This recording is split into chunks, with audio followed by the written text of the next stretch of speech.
I was thrilled. Eventually, I landed a position which led me to move to Orlando, Florida.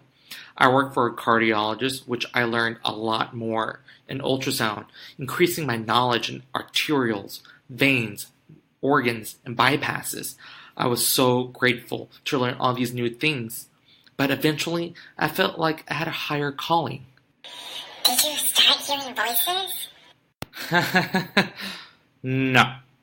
I just felt like I needed to do more to help out in the world. So I was going back and forth about going back to school because I felt old. I was 32 at the time, and if I went back to school, it would take me another 8 years to finish. Then I realized when I was contemplating in becoming a physician assistant, if I didn't go now, I would only get older.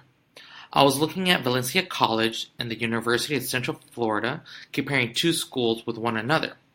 I realized that I will be taking the same classes, but I will have to pay 3 times more at UCF.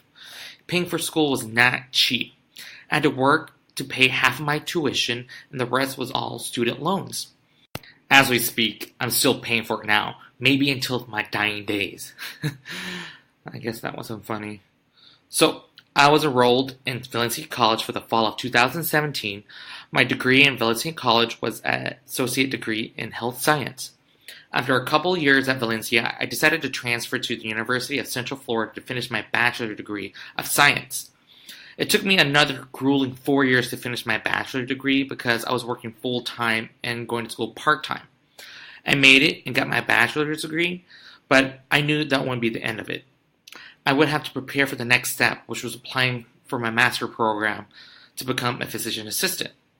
I would have to apply for the school, get 3 recommendation letters, do 2 rounds of interviews for each school, and get accepted to the 3-year program. Eventually, I got into the University of Florida physician assistant program with a recommendation from the owner of the cardiology, whom was an alum. I had to quit my job to become a full-time student and learn the in and outs of becoming a physician assistant. I did 2 years of schoolwork, and the last year was my internship where I rotated between different hospitals and facilities to learn how to become a physician assistant. In becoming a PA, you have to listen to your patient and know their ailments before proceeding to figure out how you can help them.